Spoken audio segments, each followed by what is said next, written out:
Today, Dragon Knight, Charizard, it's all basically the same thing. This is ChillPoint.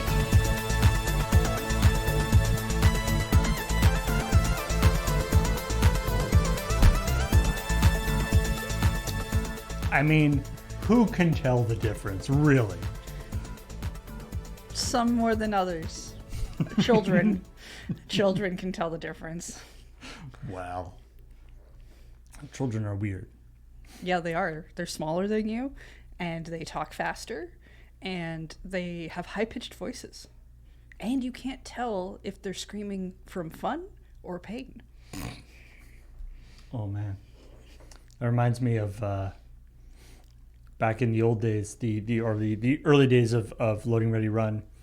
We kept getting invited to like anime conventions, even though we're sort of only sort of peripherally related. I mean, that's how we met up with you guys, right? It's anime cons. I've met so many people through anime cons. I've forgotten so many people through anime cons. Even though we're not sort of anime stuff, but I always remember that there was I forget even what they were screening because it didn't actually matter. But there was something that they were screening in like the big one of the big theaters, and it's like there's a certain age group of girls who watch anime. Yes. They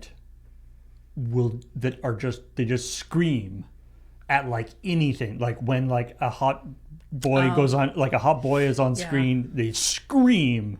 Something scary happens, they scream. Something exciting happens, they scream. Something that they don't really care about that much happens, and they scream. So like you would just we were at like a little table, not like just outside the door, and so people would just like open the door, just like ah!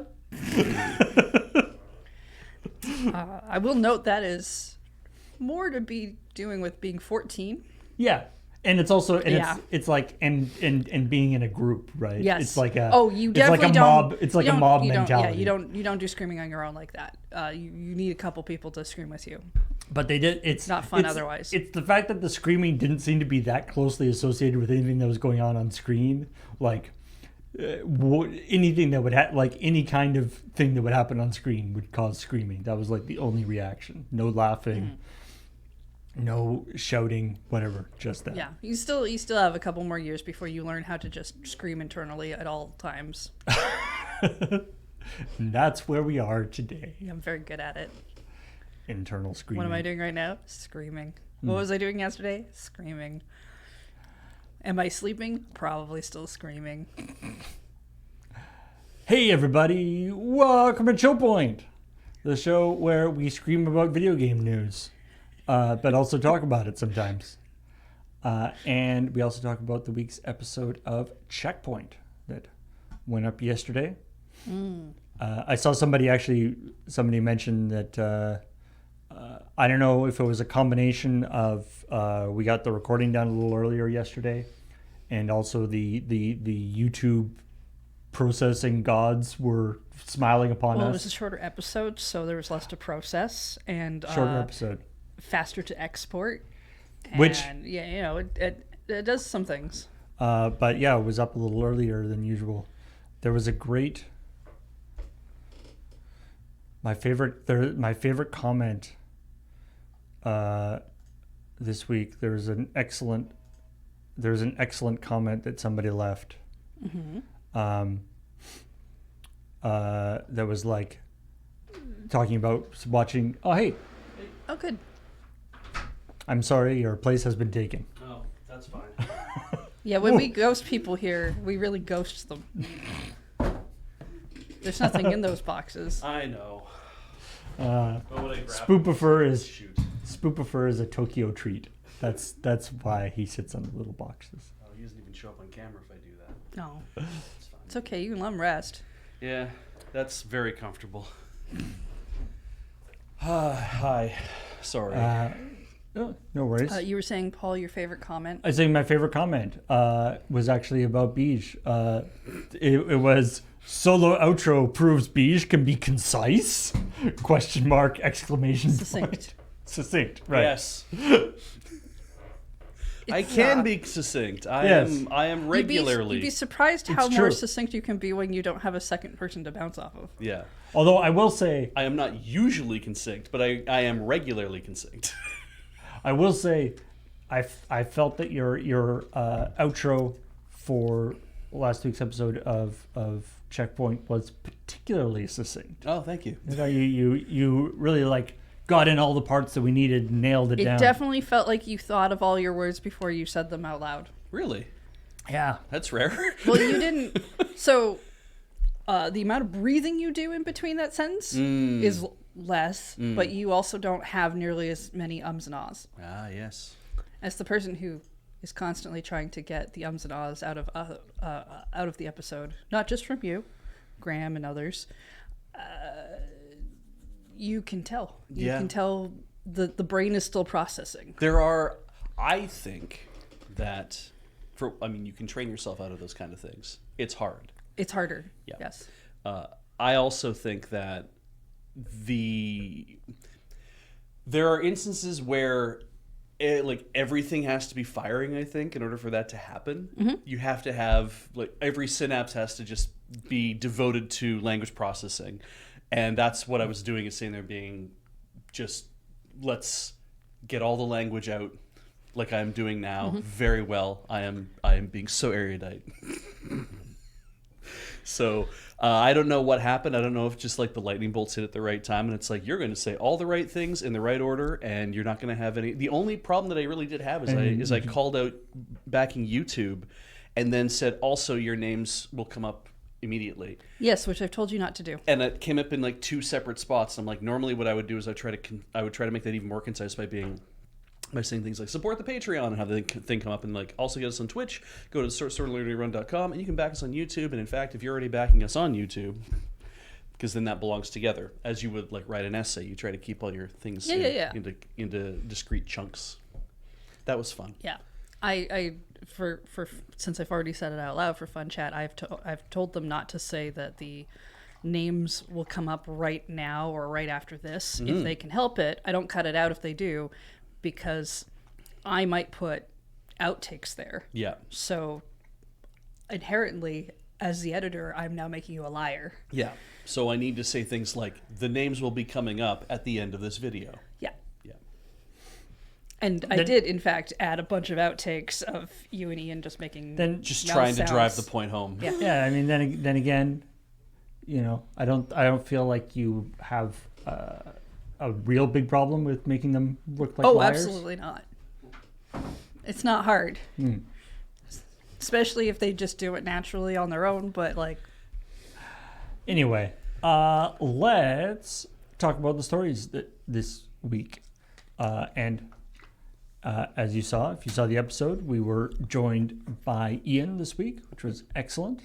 Graham and Kathleen are out of town at the moment. Many others are also gone. On assignments. It's true. Yeah, they're all on an assignment. Yeah.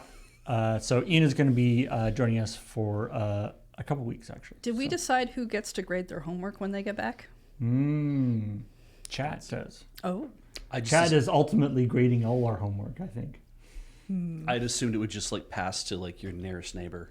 Oh, you just you're grade gonna each other? make everybody grade each other? Yeah. Yeah. I don't know. Yeah. I feel like some of them would lie for Pass each it other. to the person behind you and let them grade for you. Yeah. So this story now, I marked lots of stories over the course of a week for different things and stuff, and I gotta say, when I saw this story, I was like, even if he wasn't actually presenting this week, this might be up Ian's alley. He might have a take on this story. Yeah. And so and I remember this is like an old thing so the Dreamcast was built on Windows CE. Yes. Which, as a Mac user back in the day, we always laughed at because it was Wince. Yes. WinCE. I don't know who decided that it would be appropriate to do that, but that was what they decided. What's the CE stand for? I think it's Consumer Edition. Oh. or something like that. Yeah. So not collector's edition. It's not collector's edition, no. It's not like it was like a cut down version of Windows for small devices. Yeah. For not small devices, but like it was not computers, but well, it was used for like thin clients and stuff too. Yeah, it was one of those things that's like I don't think it was console edition. I don't think it was console edition. I think there was another C word that belonged in there, and the E was edition almost certainly. But yeah, it was made for like embedded devices. Or community edition. There's so many words that start with C. Some you can't even say. Does not stand for anything. Okay. Oh. Oh, consumer electronics would have been a good way to say it though, but compact edition is also very good. Like it basically is more for embedded devices. So anyway, the Dreamcast was built on Windows CE, although that never actually came up in the course of using the Dreamcast. Like it's not like you could boot into Windows. No. At least you couldn't. Yeah. Bum bum bum. Somebody has finally actually gotten it working. But they used Windows CE as sort of a base for a bunch of the stuff. And somebody was, I think actually in the comments, somebody was mentioning that some of the stuff that Microsoft learned from doing Windows CE with the Dreamcast then was the foundations for as they started working on Xbox stuff. Mm-hmm. Stands to reason. Yeah. It's Windows CE was funny because back then, like seeing that on the Dreamcast, there was definitely a sense back then that a lot of us were getting, at least people my age were getting, where it felt like this is marking a change in how console development is going to happen. Because people would point to like the PlayStation 2, for example, and say, well, it's got like it has these discrete processors on it. It's and pointing to Saturn being like Saturn's got multiple processing units on it that actually make it much more difficult to program for. Right. And it was it was really kind of the crux of when we got away from it's 8-bit versus 16-bit, and it turned into like, and now it's 32-bit, and then it's going to be 64-bit. What do all the bits mean? Actually, we don't know. Well, we should look into that. And everyone got like really curious. And it started to become obvious. It's like programming for consoles is actually extremely fucking hard. Well, the transition from that where you had sort of the more, I guess, like arcade style, where you had sort of dedicated chips in the console that could do specific jobs, that kind of allowed consoles, if they were programmed. If somebody very knowledgeable was able to program it, it allowed them to kind of punch above their weight class. Yeah, you like a Nintendo was like 8 megahertz. Yeah, or something. Yeah, some ridiculously seemed like very slow ultimately. Whereas you needed like hundreds and hundreds of megahertz to actually emulate one. Mm-hmm. It obviously, as we've gone on, the consoles have become more and more just computers. Yeah, or rather like general purpose, like accessible computer. Like everything's an ARM chip now, right? And I mean, the Xbox was the first one. Like the original Xbox was the first. Like the original Xbox was the first one that was actually just a consumer. It was basically consumer parts. Yeah, it was a Pentium 3 in a different box. Yeah, but what I thought was interesting, like at the time when the Dreamcast came out, is that there was now. Like, I had to admit that I was like, well, the thing about this is it's compatible with Windows, which means that they're programming these games to work in they're programming as if they were programming for Windows, right? I don't remember. And that's not true, but that was the impression you were given. And that was like the idea, but thinking back, like and Ian mentions, Sega Rally, Resident Evil, Virtua Cop, and Denshin Ego, thinking back to other sort of big Dreamcast titles, I don't feel like Dreamcast titles were more prominent on they didn't get PC ports really fast or something. I think they didn't seem to be any better than any other console in that respect. No, so maybe that compatibility aspect didn't quite pan out the way they were hoping it would. But it was that idea of you had the Saturn, which was the complaints that you heard, apparently, because we didn't hear them at the time. We heard them when the Dreamcast came out, because now they were the Saturn was very weird and messed up. And they were saying that, Sega realized they made a mistake with the Saturn because the Saturn was just too complicated. If you wanted to utilize all of the built-in whatevers, you had to do too much work to try to make it understandable. So they're like, instead we're going to pivot to with the Dreamcast, which I think was all Imagination Technologies or something like that, and that was the company, and they were, or Power VR I think is what it was. And then Power VR was something that was also available in Windows. It was a GPU company that was also making like PC cards as well. And then you had and then it was compatible with Windows CE. And so everybody was like, Sega learned their lesson that it's too hard to program for the Saturn. Why don't they target a platform that people already know how to write code for, which would be write code for Windows? That's very smart. Especially smart looking at what the PlayStation 2 is like, which is parallel processing units. And it's like, that's going to be too hard, and people are going to find it too hard to write stuff for the Sony PlayStation 2 because parallel processing, Saturn already learned that lesson. Sega learned it with Saturn. So now Dreamcast is definitely going to be the thing that wins. And I was like, no, it won't. Like, I was like, it's not going to win because I don't want it to. Because I wanted my N64 to win, obviously, right? I wanted the GameCube to win when those things were coming out at the times they were coming out. The Dreamcast didn't win against anything. Yeah, and that was the thing. Is Probably not for those reasons, though. It largely didn't matter. And but you saw like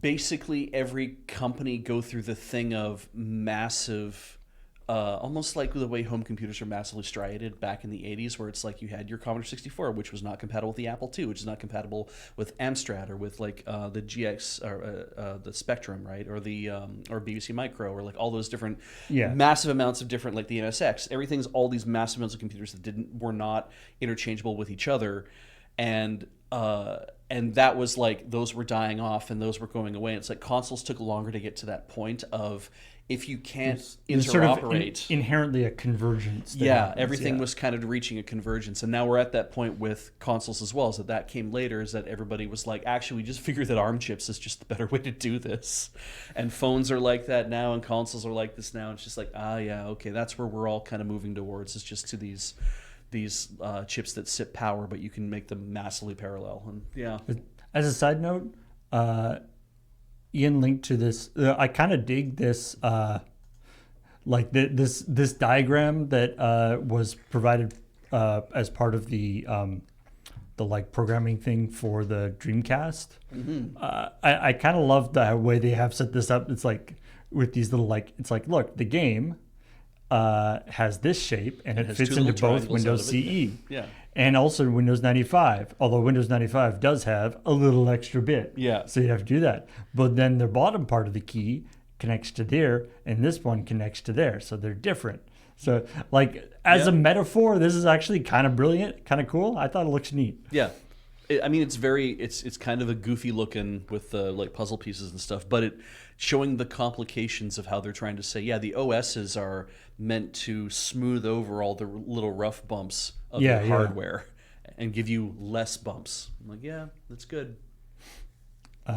Anyway, so the other part about this that I thought was funny is when I was looking through the story and getting graphics for it and things, I came to the part where he was saying, Windows NT on GameCube, OS 10 on Wii. I remember when that was a thing. Yeah. That was interesting. And then he says, and then famously the PS2, he'd let you run Linux on it. And I was like, now Ian, we all know that it is the PS3 that famously had native Linux on it in the first editions of it. And then they famously pulled it out and pissed everyone off. That was the PS3, Ian, not the PS2. Whereby I did a little search for it and realized that, holy crap, there was a literal disc that you could put in. Yep. That was Linux for PS2. It had the penguin on and everything. Yeah.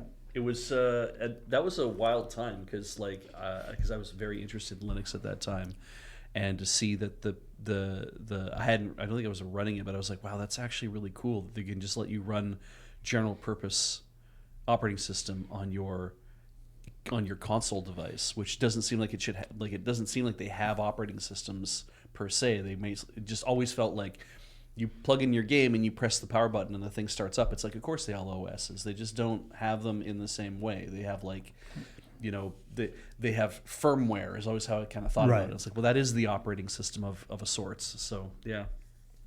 But yeah. Anyway, and then I do love the little tag on it being that apparently they got Windows CE running on Nintendo 64 like a few months ago. Yeah, before the announcement of it finally is now complete to run on the Dreamcast. It's like, I bet you it was less of a lift, but yeah. This is one of those great, like, I don't know, that I love hardware and software hacking stories like this where you sort of, it's like, we got this to do this. Yeah. And then you go, but why though? Yeah. And you're like, oh, neat. You have a full Windows environment on a Dreamcast? That's super cool. And they're like, well, I mean, it's Windows CE. It's not like a full Windows environment. And you're like, oh, okay. But like, you can do all sorts of stuff with that, right? Well, I mean, it's still a Dreamcast. Yeah. It's like 200 megahertz or something. Yeah, which makes it just a very slow computer. Like, yeah, and a Raspberry Pi for $5 is way better. Yeah. In basically every way possible. Yeah. But it's cool. Yeah.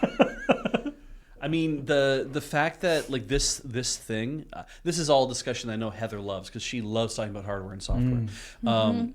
The thing that got me about this is like him saying, "Oh, they finally got Windows CE running on the Dreamcast," and I'm like, "But it was always supposed to be able to do this." It's actually more amazing to me that it's taken them 20 years to get to a point where somebody's like, "Oh, we finally got the Windows CE like you know it from like an HP Jornada or like some sort of Nokia device or whatever that was running it back then."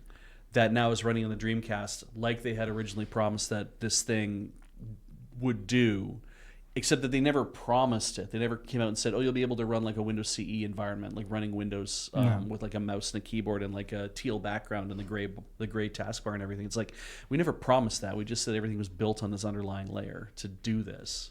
I'm like, oh, yeah. Okay, I see what they're saying.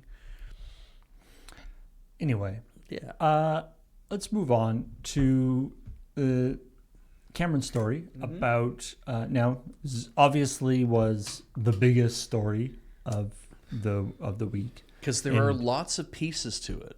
Yeah, and it's it's something that was very expected. Yeah, we knew it was coming. We knew it was coming, and we know more will happen. And we didn't necessarily know what the extent of it would be, but So I mean, we knew it would be bad. We knew it wouldn't be good. Yeah. This is the Xbox announcing 3,200 layoffs in two pieces. They're doing 1,600 now and then another 1,600 before the end of the fiscal. Yeah, it's a real weird layaway plan. Yeah. And it's something we've talked about on ChillPoint and Checkpoint before, is that a lot of the time when there's like a big story like this, there are all sorts of different lenses that you can look at it through. And another example that happened really recently was the Bungie layoffs, or the in the Destiny 2 sort of. I keep trying to figure out what to call it because it's like Destiny 2 is still around. People are playing it. It's not like they shut it down. No. The sort of end of life. It's not end of life. It's more like end of service. End of service. Which I guess is not the same thing either. Anyway. The end of production. Yeah. Twilight period. So, but that story had all sorts of interesting angles on it because it was like not only Destiny 2, there was also Bungie stuff, there was also Marathon stuff, there was also how the community reacted, how the developers are reacting, how people that aren't even involved with Destiny or Bungie, but other people were reacting in different things. So by the same token, this story about the Xbox layoffs is such a large, it's such an impactful thing that happened. There are all sorts of different angles on it. So, and Cameron focused primarily on this letter that Asha Sharma, the new CEO, put out that sort of tried to explain their thinking behind it and stuff. But then there was also, obviously there's this conversation about the various companies the studios that were not closed, but sort of spun off or bought by other companies. Well, some were bought by other companies. Some actually bought themselves or sort of became independent once again. Yeah, famously, I guess, Double Fine. Double Fine, right. Yeah. And there's also all sorts of things about companies that did stay, that are still part of Xbox, being gutted in all sorts of ways. Yeah. Obsidian apparently losing up to 25% of their workforce. id you talked about. The Which headline now says it's larger, but yeah. Somebody in chat said it's more like 70% of people, more than rather the than numbers 50. the numbers are higher than I think initially reported or thought. for id. Yeah. Yeah. And the headline there of like id being told to switch over to Unreal Engine. Oh yeah. And just the headline of like, there's a one guy left in the engine development department. Yeah. Which I am imagining just like on an empty floor of a building. Oh yeah. Yeah. It's just probably not how it actually is. And I get that in some cases, like a company acquires another company because they're like, oh, we like that technology, or we like their IP, or we like certain people that work there. We want them to come work for us, and we're going to force that issue by basically buying the whole company and stripping out, just to keep the technologies we want, or to keep the IP that's really good, or to keep like the 7 people that we really want from the company to come work for us now, because they're working for us on. It's like we've done it. You didn't want to come work for us, so we bought you, and now you have to work for us. Like we bought slaves, and it's like I can quit this job at any time. But it's hard to identify that when you're firing a whole bunch of people, and when you're saying, we want you to switch from your technology to a competitor's technology, and you're saying, oh, don't worry, like we're still going to develop games, but we're not going to have any developers to work on the thing. It's like, what did you actually purchase here? All 3 of those things now you've basically put in jeopardy, or you've basically cut off from your own company. And I have to wonder, was this a thing of, I just want to have this thing in my toy box and I don't give a shit whether or not I take it out to play with it ever again? I mean, because you're all the reasonings you picked for why you acquire something are because you want something out of it. Yeah. Right? But we also know that sometimes the point of acquiring something is so that other people can't have it. There's that too. Yeah. And it's, so anyway, one thing I will say that, and this has come with the extremely large caveat of assuming that the decision has been made or had been made by Microsoft as a whole, or the CEO of Microsoft, or whatever, that this had to happen to Xbox. Right. They were like, Xbox is broken or not working. We have to lay off 3,200 people. We have to close a bunch of studios. We have to do all this stuff. Right. So this is a very big assuming, but assuming that is the case. Yeah. I will say that of the ways for that to go down, I think this is probably one of the better ways. It is a ripping off of the Band-Aid situation. If they had kept people, if Asha Sharma or whoever had kept people on the hook, like had done, that like, whatever, we're laying off 200 people, and then the next month we're laying off another 300 people. Yeah. Next month. And where nobody knew what was going on. Yeah. All this stuff. So to a certain extent, I kind of respect that. That they, I mean, it seems pretty clear, obviously with no inside information, but it seems pretty clear that Asha Sharma was brought in with the mandate of doing exactly this. Well, it's feeling like that's clear now, right? That Yeah. It's like two people left immediately, and then you stepped in, or they brought you in to lead this whole thing.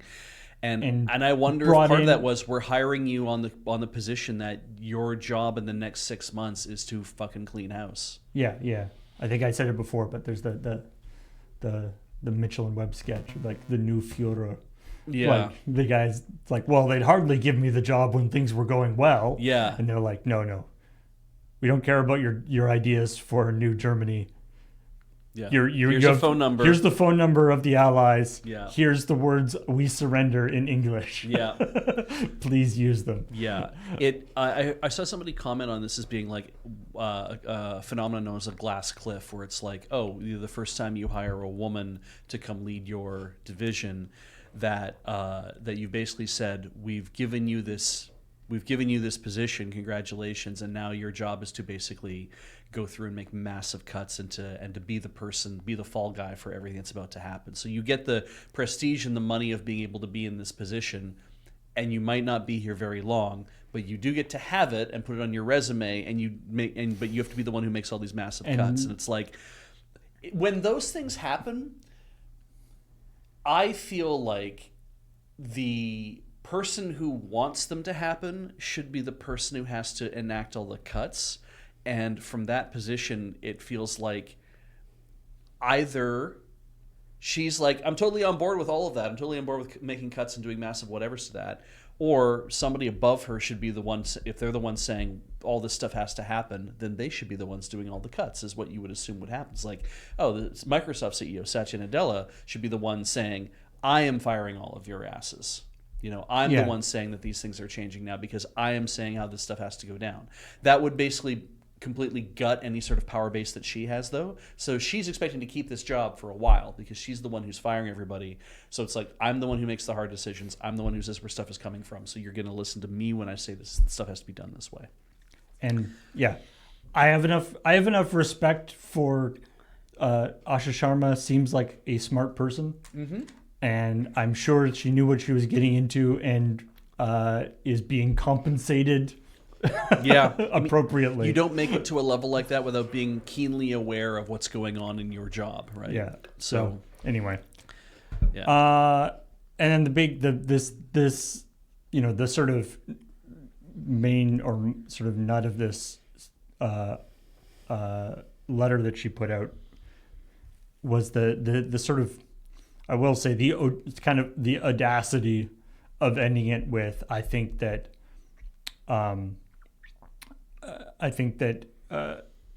Xbox can be a company that entertains 1 billion people per day. And I want to get it to that place, and it's just like, to do that, to say that at the end of a letter about all the austerity, all the closing and firings that are happening doesn't seem, especially when I don't know about that. Okay. Entertainment is, as we've said, a broad category. Yeah. Including you might even consider news to be a form of entertainment, especially on a comedy show. Yeah. Do they? And when do our views count towards those billion? If you think about all of the headlines that are getting made, there's definitely maybe 1 billion people who are reading about it. There is. I said to Cameron yesterday, we were talking about this, and I'm like, I think you might count streaming as part of that too, right? Like if you're saying entertainment via an Xbox, it's like, well, that doesn't necessarily have to mean first, first order, right? It's like, this can be, you have 10,000 people who are all playing Minecraft, and each one of them is playing to 10,000 people who are watching on Twitch or whatever. Again, that's not really how that all comes together, but it's like, or there's a bunch of views on YouTube of people building shit in Minecraft, and there's a bunch of this and that, and I'm like, that is another way to look at, thanks to Xbox exclusives, Yeah. that the Xbox itself or Xbox company itself is entertaining over a billion people. Now that what might really help them is if they did things that didn't get them boycotted from places like that. Sure. Because there are a bunch of people who are boycotting Microsoft Yeah. over the whole military thing and some other topics, and to include that, they include Xbox and its gaming division. And I've seen many videos that are like, oh, we talk about these topics. Normally we'd include this stuff, but we're not because blank. So if you want a billion people, maybe don't do some dumb stuff. Well, and when you have like Cameron was doing the math on this, he was like, if you have Minecraft, that's one thing. If you have King, Activision Blizzard King, right? If you own King now, it's like, okay, I think that's Candy Crush Saga, and so that's lots of other stuff too. Itself, like, well, if mobile gaming or if that whoever is part of those things, it's like, right, if you spread this net wide enough, how many people do you interact with who are playing games in this way? And yeah, it's yeah. I guess depending on what your definition is, you could claim victory really at any point if you want. Yeah, because if you're just like, well, all of these, I know there's a billion Android phones out there, and all of them have Candy Crush Saga installed on them because they were bundled with or whatever. It's like, sure, boom, you did it. You have a billion people who are being entertained by Xbox. Now, I think the thing that they'd be more interested in is a billion people paying us for entertainment. Yes, except there is a weird thing where, like, especially when you see the numbers that are sent out to, like, hey, shareholders and people that we're clearly trying to impress, because those are the people that they're trying to impress with a number like that. Because they're trying to incur more investment into the company. Yeah, but this happens like every few years. Like everybody talks about the whole like, oh, we're not trying to get gamers, we're trying to get people's attention, we're trying to grab your focus. And I'm like, yeah, Nintendo talked about that with the Wii. Okay, cool. Some other company talked about that 20 years prior. I guess we're cycling back to it again. Yeah. And like even when it comes to video games, a lot of times you won't even talk about what the sales of the game were. They'll talk about how many people are playing the game concurrently, even single player experiences. Yeah. I mean, you got to be definitely careful about a weird. I mean, yes, they want the money, but the way that they talk about how many people they have, the pissing contest of look at our numbers, is not based upon money in the same way. Yeah. It's I mean, time was you make a good product and then people see the good product and they're like, well, I want to have that. And they buy the good product, and then you're like, great, they're now part of my whatever. But like fucking Maytag wasn't walking around being like, we have a billion eyeballs on our washing machine technology, and we entertain hundreds of millions of women every day who do the laundry in their household, right? Like there's none sort of that was never like in the 50s and 60s. It's like that wasn't the point. The point back then was like, we spend money on advertising because we need you to know that the thing exists. We want to encourage a need for this thing, and then but ultimately we're down to how many units have we sold? Buy the fucking washing machine. Sir, time was that perhaps a good product would sell, but time was snake oil merchants also got people to buy things based on hype. Yeah, that's true too. Yeah, I mean, some things don't change so much. Yeah, it does, but ultimately it does come down to product sale. Like it's like if you make a thing that is free and you release it into the world, and it's like I have a billion eyeballs on this thing. It's like, yeah, but that ain't paying the bills. So Daddy Facebook has to put a whole bunch of ads on your wall now because there's too many of you, and we're gonna do all sorts of terrible shit to you. And so now who's the product? You're the product, because we found somebody who was like, wow, you have all those eyeballs and I would love to take advantage of that. It's like, well, then we'll sell an ad so you can actually give us some money because we need to live our lives. And it's like, yeah, how much nicer a lot of this would be if the profit motive did just disappear. It's such a huge lift to move beyond that. Like it is to basically get to like the post profit motive idea to move into like universal communism, right? Like that kind of idea. It's like we all want to say, man, it sucks that we have to rely on money so much. I'm like, it is such a big Little move. Star Trek. Yeah, because it is very much like, okay, you first, and you're like, yes, but also holy shit. I mean, yeah, okay. There's the profit motive, yes. The problem is the logical conclusion of not, we make enough money to survive, but we have to have every single dollar on the planet to win. Right. There's And that too. Yeah. it is worthwhile pointing out that Xbox was making money. Yeah. They were not losing money. Yeah. The problem was they weren't making as much money as competitors in the same area. So it's like, yeah, that's what the Yeah, I the believe fight is. the thing that they're fighting over is what is called a profit margin, yeah. which is, I think for them, 3%, Yeah, which whereas- is very low because they want it to be 30%. Sure. But so anyway, a percentage can still be billions of dollars. Yeah. Yeah. And it can still be excess amounts of money. It's like more than what you need to break even. And that little bit extra that you make is that creates that cushion for you, obviously. And Xbox is like, well, we want a larger cushion. And that, because the question is like, when you run a business, why do you need a bigger cushion? You need a bigger cushion because you're like, in case something changes. because you fall from a bigger height, Yeah. And you need and a fluffier cushion. And it's like, okay, well, you need a fluffier cushion. I get that. But, you know, you would fall from bigger height, and you're like, we need to be able to weather that fall. But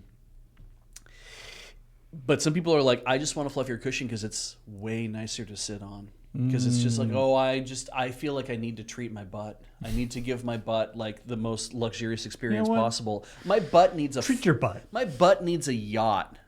And that's the shittier part of that, where your butt needs a yacht so bad that you're like, actually just keep ratcheting this up and keep taking and taking for more people. It's not ideal, but The one other aspect of this story, because, you know, obviously there's been a ton of Xbox news, people writing Xbox stories in the last week and last 2 weeks. Of the, I'm sure, hundreds of Xbox stories, certainly the dozens of articles I've seen written about Xbox from every single news organization and blog and stuff, both professional, sort of both more mainstream stuff and enthusiast magazines and all this stuff. Every single one of them, I have not seen a single one put Xbox all in caps. The only place I have seen it all in caps is the people actually quoting Asha Sharma's letter, right, where it's all in caps. that's right. Because Every single other place anybody writes about Xbox, it's always capital X, smaller lowercase box. Yeah. Which is how they've been doing it for a while. Nobody is getting on the all caps Xbox bandwagon. I'm crossing my fingers that what will happen here. Pretty sure I capitalized all of Xbox on the YouTube stuff. Did you? Yeah, because I think it's what we're supposed to do. Yeah. I mean, technically that's how it's supposed to be now. I'm crossing my fingers that on a lot of these layoffs and stuff that when it comes to devs being affected, because they're also, we're going to lay off a lot of extraneous managers and stuff. Because I'm like, well, okay, you probably, if part of this idea is also we're getting rid of a lot of support staff, and when I say support staff, it's like accounting and HR and marketing and like all those kind of people who like operate in the bits of we need to support the entire works of the company. We know that a person can sit down and program a video game and then, you know, sell it to a publisher or put it up on itch.io or whatever, and then they can sell their copies of a video game. But it's like, and they don't need HR to do that. And they don't need an accounting department to basically program a video game and put it up on itch. And so all those people are essential to the operation of a company like that, but you don't need to duplicate effort a lot of times. You might need to have some of those people stick around in like the main headquarters. But I mean, I feel like there has been a thing in the last maybe 10 years when, you know, especially in the tech industry as layoffs and stuff has been happening. Yeah. One of the things that they have been that they will often put forward to kind of mitigate the bad feels or whatever, the bad press a little bit, is they'll be like, we're laying off 500 people, but don't worry, it's mostly like management. Yes. And then everyone's like, oh, well, there's obviously too much I hate my boss too, so therefore everybody else's boss. Everyone can kind of get behind the like, what? There was Ashley Sharma's like, there was 14 levels of management, so clearly now we're going to cut it down. Yeah. And it's like, yeah, like everyone knows either they have worked for or they know of companies that have problems with their management set up. Yeah. They have too many levels of management, all that kind of stuff. And so it's kind of an easy win. But I mean, I agree that it's, especially in like today's climate, it is a lot of like, oh, well, managers suck kind of thing. But I also think it's just a variation of the same tactic of what they also did, which is, don't worry, we're not canceling any of our video games. Yeah, right. Don't worry, we're not getting rid of any of the people who actually make the games that you love, or is the dev that does the thing, or the person that you probably like. Yeah, and it's also, if you have had the good fortune to work for a company where you do have a good manager. Yep. I have lots of friends who work in large companies, in some cases large video game companies, who are in a management type role. Yeah. And they take a lot of pride in their ability to do the things that managers are supposed to do, which is,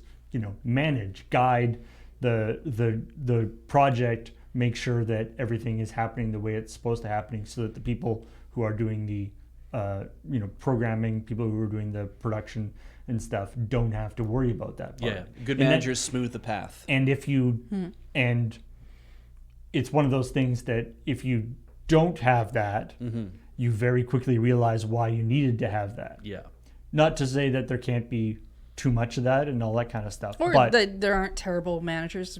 We've had certainly them as well, but like a good one will also typically stick up for its employees and fight for them. Yeah. But it's the idea that that sort of as Cameron says in the thing that the one of the designers from Bethesda who designed the Khajiit and Argonians and stuff. Christiane Meister, yeah. Yeah, saying that she was a very talented person who's been there for many, many years, was probably relatively high up in the thing, probably managed a bunch of people, probably, working in like team lead situations. Team leads, doing all this stuff. That, you're a manager at that point. Yeah.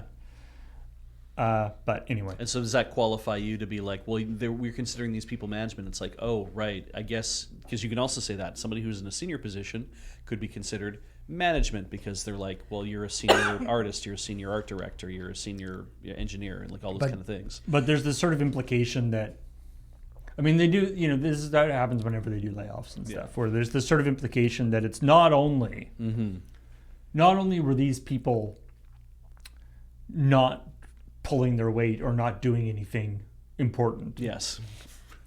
But in fact, these people were actually slowing down everybody else. We're actually going to be accomplishing more now that these people are all gone.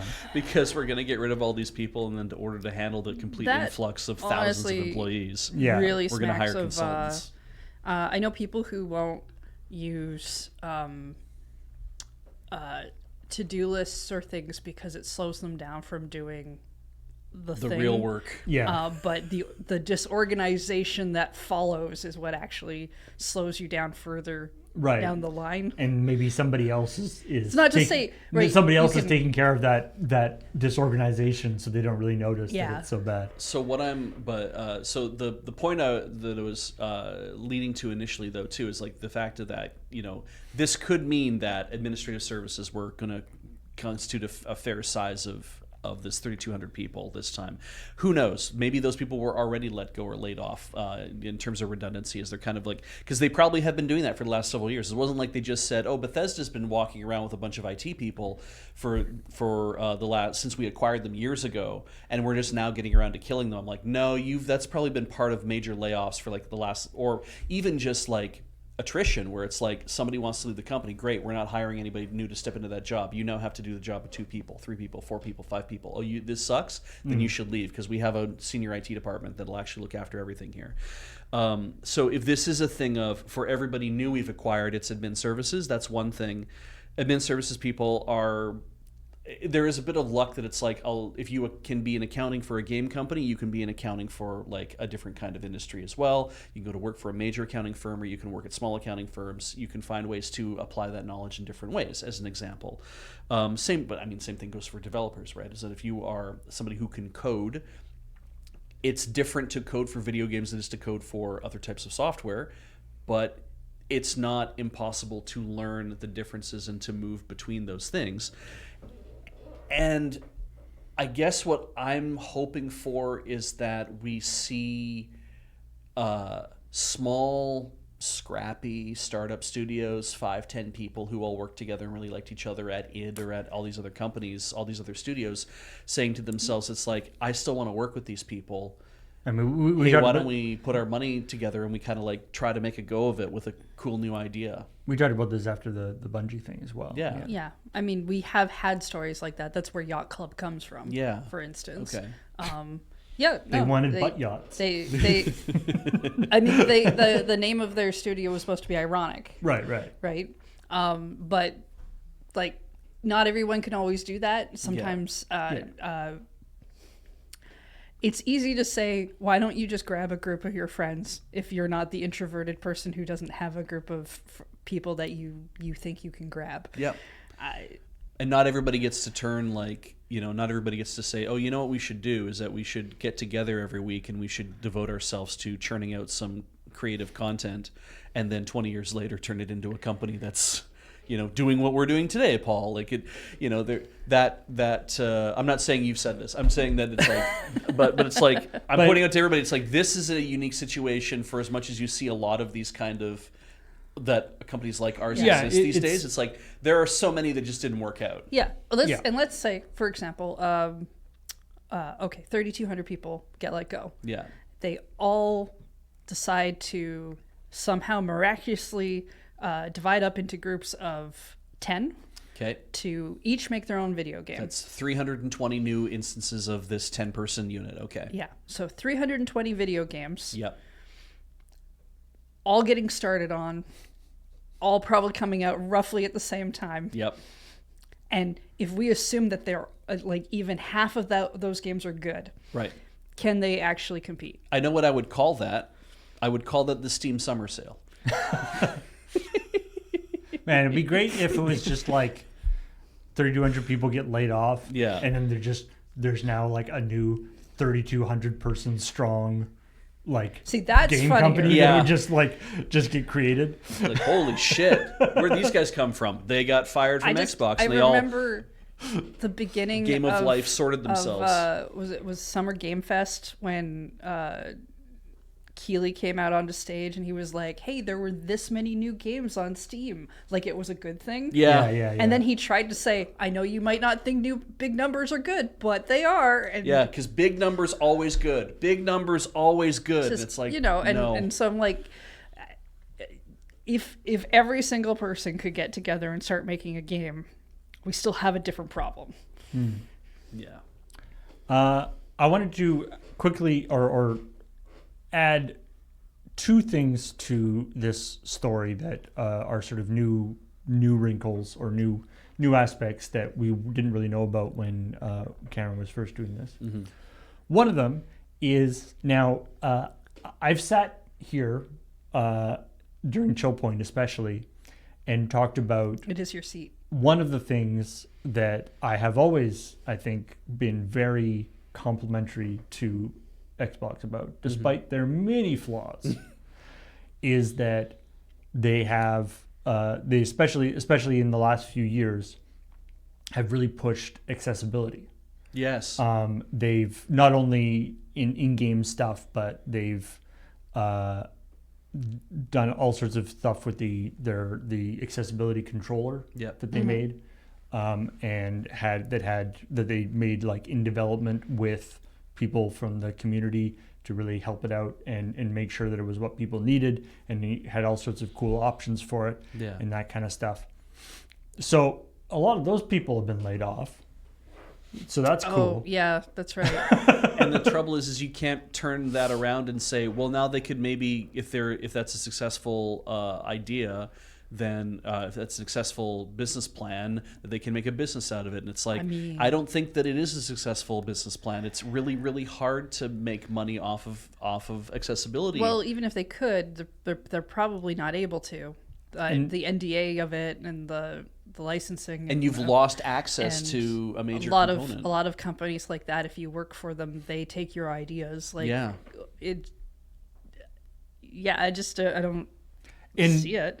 And as I think people, now, this isn't necessarily surprising because, and as you said, in terms of the independent stuff, it's important to realize that this kind of accessibility stuff, I don't know the background details. Mm-hmm. I would guess this kind of accessibility stuff is not a money maker, right? Like it's not You're never going to get rich off of it. You can live a life off of it, though. Yeah. Sometimes, yeah. But like in the context of a company like Xbox, they're not looking at their accessibility initiatives as something that is pulling in a lot of money. It's probably net negative in terms of money. I could see that. But that's not why you do it. No. Right? There's all sorts of other reasons to do it. Yeah. But it means that as it doesn't really work as well as an independent thing. Yeah.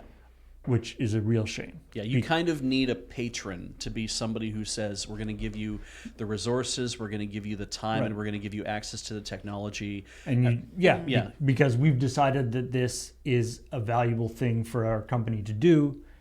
I mean, because it's from a purely pragmatic point of view, from a PR standpoint, it's good. But also the idea that we are the market that you have for your accessibility stuff is, inherently small. Yeah. But it is important, and it shows that you are connected to that community, to those people. And in a lot of cases, we see this all the time especially with the accessibility settings in games and stuff, but also even with controllers and things, that things that are made for accessibility purposes for people who have disabilities or people who have trouble in various ways have all sorts of implications for other people.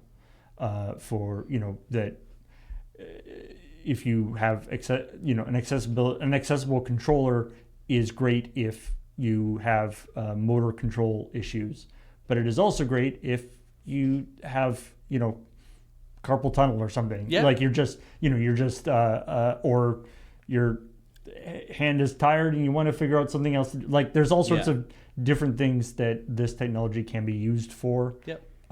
That once it is developed, it has a lot of potential and stuff. So and sometimes it takes the idea of like a thing has to come to market in order for first to be like, I didn't say come to market. I mean it has to be realized as a distributable thing, whether that's like you can sell it or you can put it up on Thingiverse and people can print it off on their 3D printers, or however it is you want to, they can make their own. So the plans are out there to show you, here's how you do it. Any of that stuff, as long as it's doing that, then you have that. It's like to get it to that point, the thing has to be able to exist in the first place for a lot of people to be able to say, oh, now I can actually make use of this thing. Problem with a lot of things like accessibility controllers is they're not accessible in a financial manner for a lot of people. Yeah. You have to remember too that in the kind of world we live in, it's expensive to be sick. Yeah. It's expensive to have any kind of difference that is not from the norm. And thus that is part of the reason why these things don't make a lot of money, but they also end up being quite expensive. So a person who already has a limited financial amount of cash already and a lot of extra bills to pay because they are not considered normal or whatever thing that everybody else is, now has to pay even more for what is considered an entertainment product. Yeah. So a lot of people will even look down on that because how dare you want to feel joy? Yeah. It's a weird loop in on itself, especially when we all know that at any moment we are 5 seconds away from being a person who might have their arms cut off for some reason. Yeah. Well, I mean, yeah. So, I mean, for one thing, as an example of that, like the Xbox adaptive controller is $100, which is the same price as like the Pro controller, which is great. And I'm assuming is not something they're making money on. No, like Not likely. that seems like unusually low price. I mean, though, like given the size and given the interactive elements and whatnot, plastic's cheap, and if all they're doing is saying, well, is like we're putting in a lot of jacks, we're putting in whatever, it's like your profit margin might be lower on it, but they might be saying this is enough to sustain the manufacture of this thing, because maybe we do make 3% or 5% on this controller versus a standard controller, the two-hander controller that is we're making 8% or 10% margin on, and maybe they're like, yeah, we're willing to accept a lower margin on this because yes, it's a larger overall to manufacture, but hey, maybe it only costs about 6 cents more in plastic to make the cases the way that we needed to, or it costs another 15 cents to make the buttons the size that they are. And yeah, we have like 15 jacks along the outside of the thing, and each one of those is like 7 cents. And it's like, okay, well, when we do the calculation for each one of those jacks, it would seem that would be a crazy thing to put on every two-hander controller we have. But could you imagine also just a whole bunch of ports along the back of your standard Xbox controller for things you could plug into it? But anyway, yeah, this goes beyond the idea of an adaptive controller, like talking about disability, because you get into things like screen readers, you get into things like developing accessibility software. Or having stuff built into the games, right? Yeah. Like descriptive audio, or bigger fonts, or colorblind modes, and generally things that need to be thought of in the conception of the game. And that's when they're cheapest to implement. And part of their accessibility stuff that Microsoft has been doing really well at is giving developers toolkits and guidelines for how to add that into their games and stuff. So yeah, anyway, that was all great. And as with everything else, according to Microsoft, their commitment to accessibility hasn't changed, blah, blah, blah, blah. However, the leads, basically all of the people who appear to be were in charge of the various accessibility initiatives have had LinkedIn posts about how they need new jobs in the last little while. So we don't know quite, obviously we don't know where all of the 1,600 or 3,200 layoffs are coming from, but there seems to be a certain amount that are coming from there, which is extremely frustrating. It would be very interesting, I guess, as an investigative exercise for journalists to be like, well, let's find out what divisions and what people and what these people did. And I'm sure there are people who are working on it. Yeah, because I mean, we'll probably won't find out for like another 3 or 4 months or whatever. But it does feel like, oh, here's what the breakdown, those first 1,600 people, where they worked and what they did. Like, they don't announce these things, those kind of things, though, right? So it's like you have to see just which people are asked. People are on LinkedIn, or people are on their various social networks, being like, hey, is there a job for me? But that's what I mean. Is I'm like, if there's people who are posting this stuff, and there's a journalist who's like, actually, I want to compile demographics. I want to know who got laid off. I know there's that website that's like keeping track of all the layoffs. Yeah. Over the video game industry, but yeah. Anyway, and then there's also the thing that came out, which was Asha Sharma is been named advisor to the U.S. Federal Reserve on jobs and productivity. You know, if you want, my advice on jobs is get rid of them. Apparently, According to the news release, the task force will be looking at the economic impact of new general-purpose technologies, including artificial intelligence, to inform the Federal Reserve's policy judgments. She's one of three members of the task force. She's the only one who is a current a current CEO. Mm-hmm. The rest, although the other guys, Doug McMillan, former CEO of Walmart, is one of the other guys. Oh, good. So Walmart. they're notorious for making good technology decisions. yeah, I mean, you know, she knows a lot about AI. she knows a lot about the impact of jobs on the economy.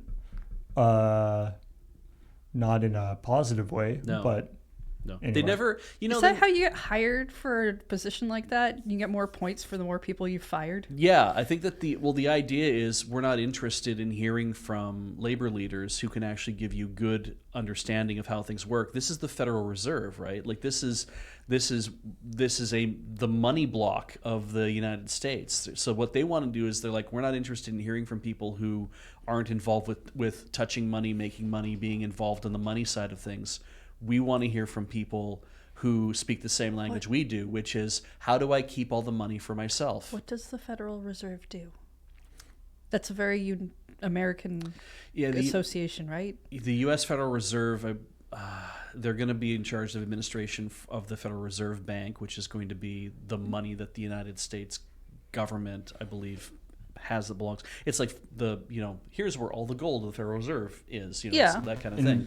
But I believe they also the Fed sets monetary policy for the United States. I think they operate as set interest rates and stuff. Yeah, they operate as an independent entity that is still connected to the government. But yeah, their independence is largely like, I think you get appointed to the Fed by the executive branch of the U.S. federal government, but you get to hold that for a while, and they try not to interfere with the Fed because of the fact that traditionally the government tries not to interfere with what the Fed does, because they're like, we want to keep economic activity fairly Okay, so fairly they have a steady. lot of stuff to do with money in the States, and therefore stuff around the world.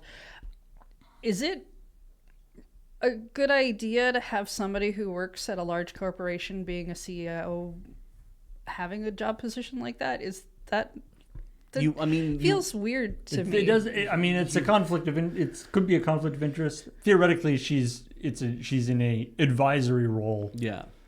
She's not like in charge of things, but also, it could probably be considered a conflict of interest.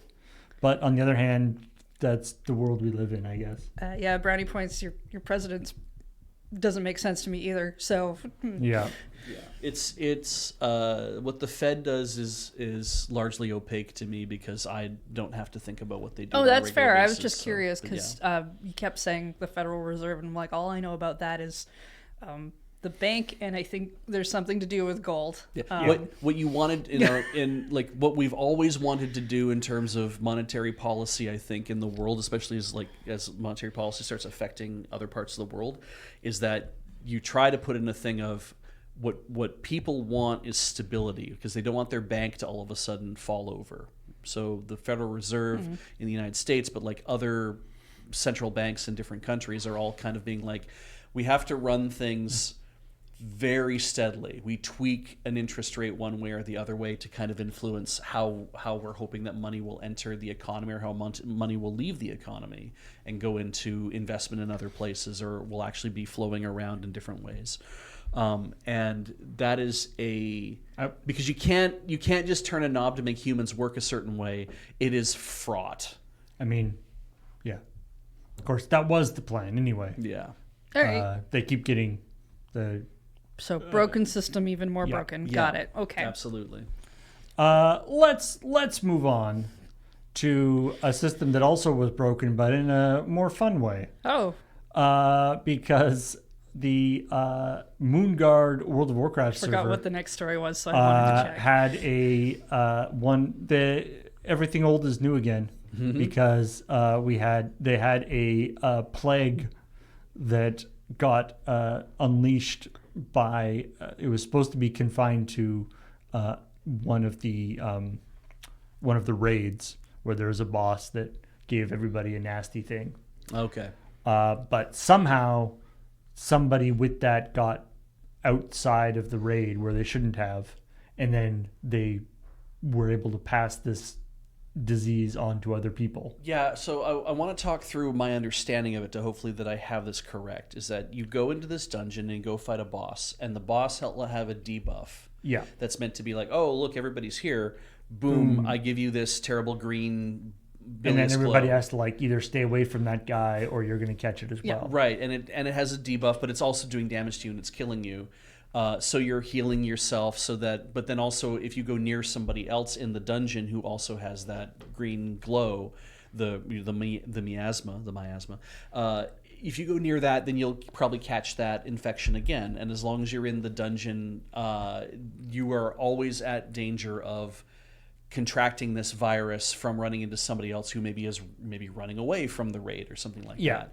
But the moment you leave that dungeon, that gets wiped off your body. It's like the sunlight cures me or whatever. Like it's like basically you don't have that sickness anymore and you're done. Yeah, I mean either you died, right? So you are respawning, Yeah, you definitely don't have it if you died. Or you're finishing that. So it's supposed to be contained within the raid. Okay. And somehow it didn't.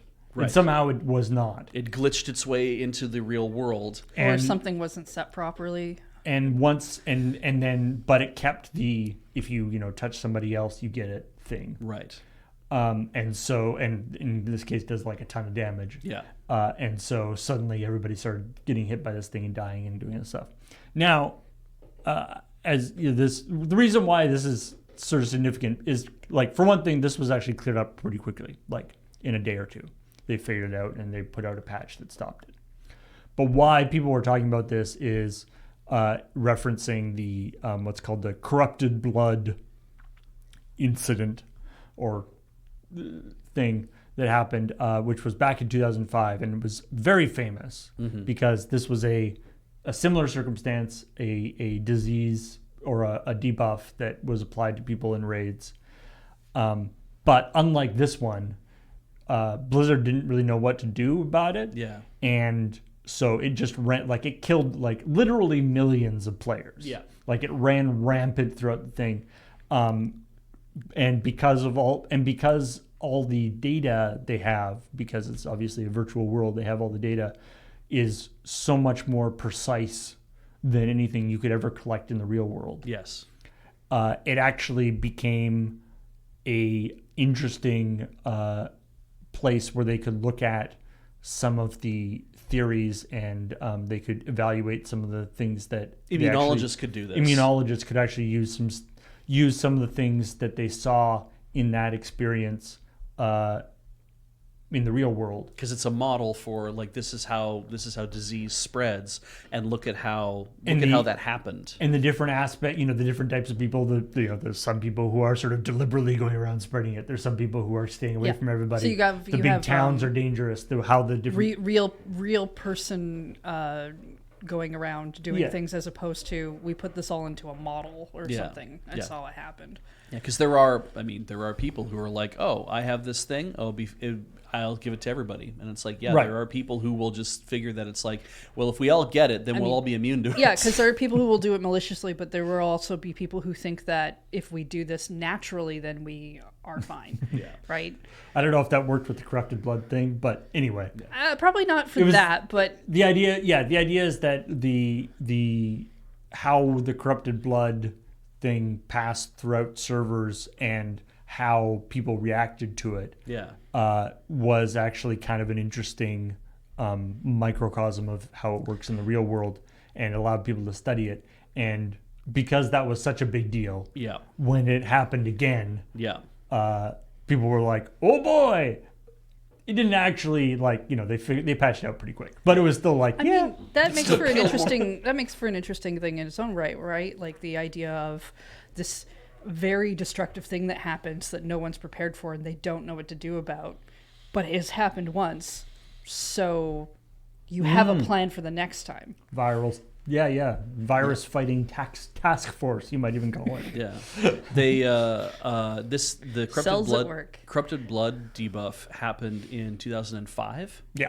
Yeah. So this wasn't even really because there was a headline I think that got posted. It was like COVID-19 researchers were looking at what happened with the corrupted blood debuff, and it's like, right, COVID-19 though didn't exist until 2019, right? As a going concern. So it's like those researchers were already looking at corrupted blood, learning about it for like the last 15 years or so. I mean, I would suspect that particular article was like, these people now are COVID-19 researchers. It was just like, because obviously if you're an epidemiologist during COVID, you were a COVID. Like, I don't think anybody was researching other. No, not really, I'm sure. Other diseases during that, or at least the research in other diseases had really fallen off. So it's like, yeah. So I think that headline was probably like slightly misleading in the sense of that, yes, they're COVID researchers, but they weren't at the time that they were doing this research. Yeah, and there wasn't a lot of like, I mean. But say another paper came out. So I mean, there's a ton of. I mean, when there's a lot of data, there's a lot of processing and different ways that you can look at it. When you're researching something that's more current, you probably do go back to see what other things would work for your current thing in time as well. That's crazy to me to think though that the Americat posted that a paper came out in fall of 2019 that references all of this, and it's like, oh my god, right? I'm just on the cusp of what's about to happen. It's that it's for whatever reason, people get all concerned about the ethics when you want to study diseases in the real world and infect a whole bunch of people. Yeah. So sometimes you have to take advantage of something that happened in the virtual world. Yeah, but that's, I mean, if it created valuable ideas and information, and like maybe a lot of that too was also part of, especially because if that happened in 2005, the Obama administration in the United States had started an epidemic task force because there was concerns then that they were like, you could end up with something like the Spanish flu again that just basically like racks people, and they, for his terms, that they had eventually set up a group of people that were going to be devoted to in case something happens, we are ready to go and we know what it is we have to do, and of course that got in 2016 or 2017, I guess technically, that group was cut. We don't need this. What is this around for? Who needs that possibly, It's sometimes I think the problem with no, some people are just absolute idiots. But sometimes when you are in a state where a thing has not happened for a very long time, you get people who do believe that it will never happen again without thinking about why it stopped happening in the first place. And it's not just a stupid thing. It's hard to keep everything sort of at the front of your mind, right? Sometimes it's easy to be like to forget why things were like the way they were. Yeah, I feel like when you're at a specific level of power or government, you probably should find out why a thing exists before just getting rid of it. Yeah. Yeah. But yeah. It's It's not. This isn't the same as like us deciding to have a compost on the top of our kitchen and forgetting that means that fruit flies might show up. Yeah. Like it's the it's and the old the thing I remember. I mean, people thought of it a lot during the pandemic, but it's the idea of jumping out of a plane. And you open your parachute, and then you're like, well, I'm falling slowly. Why did I even need this parachute in the first place? Exactly, yeah. Yeah. This parachute was just a waste of money. We'll find out exactly how much fall damage there is in this world. Anyway, let's move on to something uncontroversial. Okay. The J-League Pokemon So the Pokemon Company has collaborated with J League. Which is It's a football. Soccer football. Yeah. Not American football. Um, Okay. Japanese football. To give every team their own Pokemon. Which, as a side note, I do love this idea. This thing that it seems to happen a fair amount with Pokemon Company and Nintendo and stuff. Where there are mascots for things is obviously a big deal in Japan. Lots of everything gets mascots.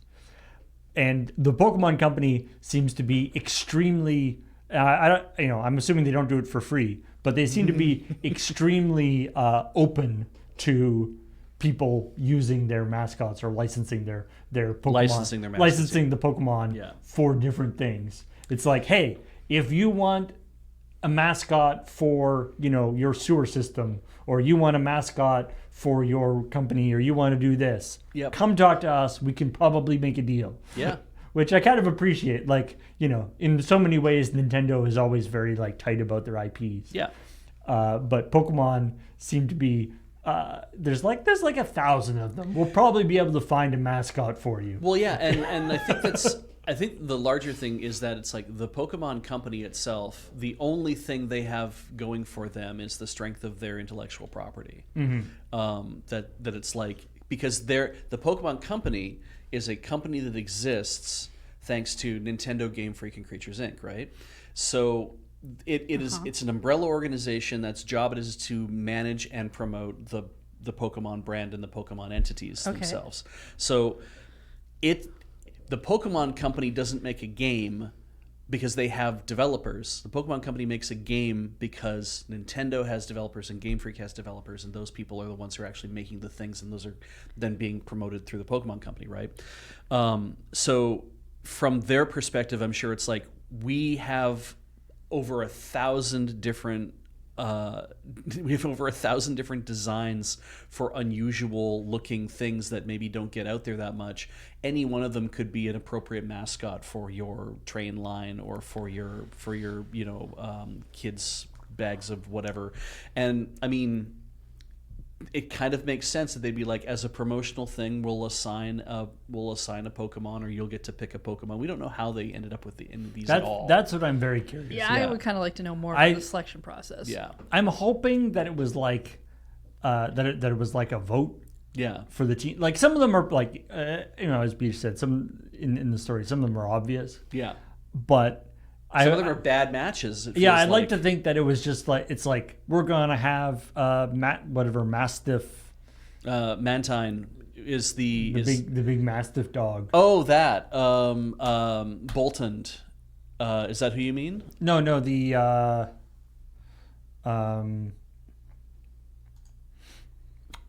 show me which one. This guy. I don't know. Ah, that's the one you called Gerald or something. Yeah, Great Uncle Gerald. I don't actually know that one. Isn't this the guy that Mabostiff? Okay, interesting. Yeah, this is the guy that this is the one that one of the trainers has in Scarlet and Violet, I think. Isn't it? I wouldn't know. I didn't play the game. I don't know anything about Pokemon. I called Charizard Dragonite. Apparently so. Yeah. Funny thing about that is it actually does say that in the script. Yep. I wrote that because it was 2 a.m. Yeah. I was like, oh, look, it's Dragonite. Yeah, Arvin from Scarlet and Violet has a Mastiff, and he's adorable and awesome. So, I like to imagine that maybe just the owner or the coach of this team just is I want that Pokemon. I like that guy. Yeah, because that's my favorite Pokemon. He looks like my dog. I wanted to believe that they went to the general manager and said, "Which one do you think you want to have?" And then they're like, "Shit, I don't know." And they asked their kids, and they're like, "You should pick this one." And the kids and dude's like, "Fine, my kid says I should pick this one." But I'm like, "No, because people our age are running things, and we played Pokemon, so we're gonna have our favorites." I mean, I'm assuming. Likely what happened was they were all given a few options based on colors or close to animals that whoever deals in the PR of this part gave them to choose from. and then maybe they got to make a smaller selection. I can't imagine someone like coming up and saying, all right, make your choice, here's all 1,000. Also, from the images that I was shown, or the images that were linked off of the VGC article, it only showed that the Pokemon, that it's like, oh look, they so and so has Rapidash, right? Like Right. Roasso Kumamoto. No, I But got that wrong. they seem to have the whole evolutionary line Yeah. for each one. So they have Ponyta and Rapidash. Yeah. Associated But with, I mean, they're both horses. yeah, Roasso Kumamoto. But and they have the rearing up and the everything else that really suits the thing. And like, that makes sense. But I mean, like, Kochi United, rather than having Mabosstiff, could have had Magikarp and Gyarados. Mm-hmm. And that would have been so cool. Because I would have understood if they were like, if they showed that it's like, oh, they have Gyarados. I'm like, okay, that fits because Magikarp is the carp that climbs the waterfall that turns into the dragon. And I get why you have the leaping fish and Yeah. like, it all makes sense. And I would have said that. And it's like, yeah. The one that you were talking about for Okinawa, Yeah, FC Ryukyu. I saw a comment that suggested that if they wanted a Chinese dragon, Gyarados exists. They don't want a Chinese dragon. But I think, well, because that's the thing. I think if you see it just from this face, if you don't know, yeah. Shisha are a lion dog, Yeah. for one thing, which is very Okinawa. Yes. And I don't, that's not a Chinese dragon. Yeah. It makes For sense one. they picked a manta ray because Chudoami Aquarium is like one of the largest aquariums in the world. It's like it's world renowned. They have a lot of sea life around Okinawa because it is an island, like it's an archipelago. Like, But I mean, as I was talking about with the Pokemon Company being fairly lenient with the Pokemon, yeah. Okinawa already has 2 other Pokemon mascots that they could have chosen. Yes. Right? That it's like Growlithe and Arcanine. Like, because if both of them were available, it's like literally the reason why they pick Arcanine and literally the reason why they have Growlithe is because they are great substitutes for Shisa. Now, there are some stuff there are some thoughts I had about like other types of Pokemon that could be used, but like, because I am seeing in chat what are essentially legendaries being picked, but I don't think I've seen any legendaries in these lists either, which is good. so I assume that's one of the things they're not allowed to do is have legendaries for any of these teams. Yeah. And I bet, and that's probably also why the reason that they have like each team has the full evolutionary line, because it's like, one, you don't want to give one team a legendary when the other teams don't get legendaries. Correct. Right? It's like, this is an objectively better Pokemon than everybody else. Yeah, or the evolved form, or the evolved. else's. It's like you don't want to, unless it's like the. I mean, it would be cool if it was like the if it was like a associated team in like 2 different leagues. Yeah. And one had one, and then like the higher level league. Yeah, your had AA, your AAA. Yeah, that would be cool. But otherwise, like, you don't want to have the lesser evolution of a Pokemon that your rival has the better version of. Like, that would be a little disappointing. Yeah. And yes, not all Pokemon evolve, yet they typically have added onto evolution lines, and even Pokemon that haven't had them before. Legendaries don't have evolutions. That's not entirely true for all of them now, but it's generally been a rule. Like, I'm disappointed that nobody just took the garbage Pokemon. Fuck, it'd be funny if like Muck and Trubbish were like assigned to somebody. Maybe they have Trubbish running around for the garbage cans like they do in the Pokemon. They might be like, clean up the stadiums, and let's like Muck and Trubbish, or like pick us up and put us in the garbage can, like, yeah. It's very I thought, because when I saw it was set up, I was like, oh, okay, this is an interesting thing. And as I started looking at everything, I'm like, oh, cool, look, Uraso Kumamoto has Rapidash. That makes a lot of sense because the horse. Well, that must mean that, well, yeah, look, Jeff United Chiba has a dog, and they have a dog in there. Okay, wait, why did they make these decisions? And then as I kept looking at all of them, I'm like, oh, actually, the Tangrowth one is extremely funny. That Sanuki got that, and it was just like, Oh, I know what my thing is here now. Is I need to point out all the ones that are very on the nose, but are also extremely stupid. And if you're watching this on YouTube, put your favorite in the comments. Which Pokemon that they've one of the football company or one of the football clubs has chosen that is the most disparate from what it should be. Mm-hmm. Also, what Pokemon line should represent ChillPoint? Mm-hmm. We're not going to go for the licensing of it, but it's always fun to pick. And then finally, or not finally, well, the coming up was talking about that apparently the Switch 2 is going to get a new hardware revision. Only in Europe. So far it seems to be only in Europe. Yep. Because of European battery laws or new regulations about batteries being replaceable, that it's going to get a replaceable battery in the different things, which is one of those things that like seems cool. It's like, hey, that's great. You can replace your battery. I'm assuming it's not AA's. No. So the question is like, how do you get those batteries? Yeah. Well, because their laws are about being able to fix stuff yourself. So it's less about, I don't know if they have things about like particular types of batteries and things, but it has to do with more being able to open up the device to change out the battery in the first place. And have it be a thing that like users can do in a way that's that is simple enough that somebody who can work a screwdriver can understand how to make stuff work. And I've seen that in modern, maybe you were about to say this, but I've seen that in like a lot of modern, like in Macs and iPhones and stuff now, the glue that they use to hold the batteries in the newest ones isn't, we put a whole bunch of glue on the back and then we stick the thing in.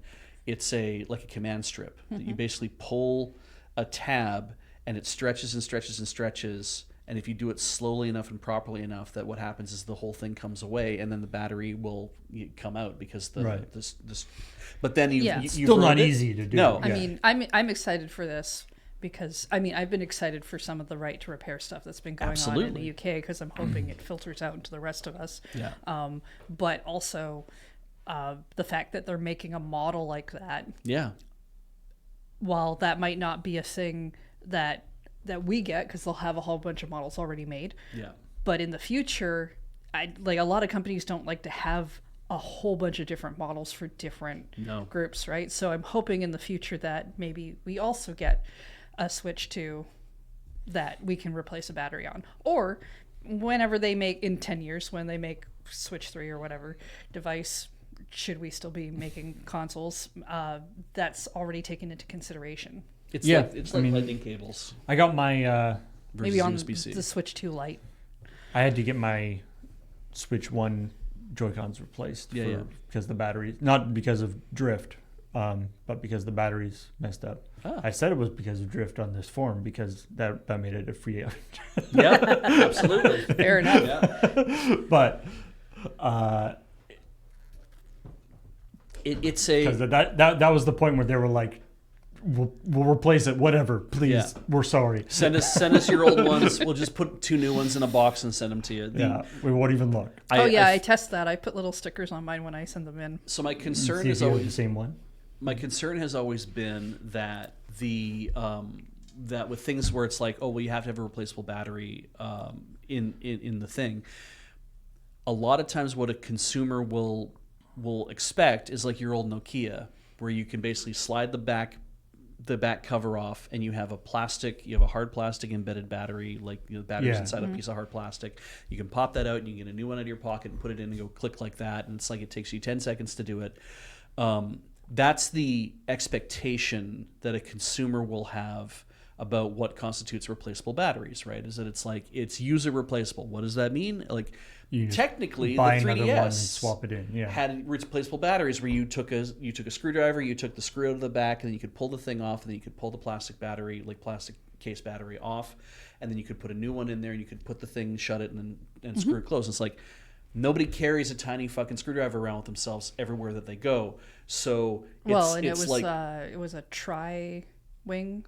even for the battery. I think it might have. They might Was have, it just for? I think they used don't a know. tiny Phillips for that because they were like, we don't want to make that difficult. But it's like this one screw was like you have to play with that. I don't. Yeah, all I really remember is anytime anyone needed to open up a Nintendo device, it's like, oh, make sure you get a tri-wing. Yeah, you need to try wings. But that thing is like, it's like technically user serviceable. Why? Because you can replace it yourself. You need to open a screw, and then the batteries themselves come, in they come in hard plastic instead of a soft shell like they come in these days.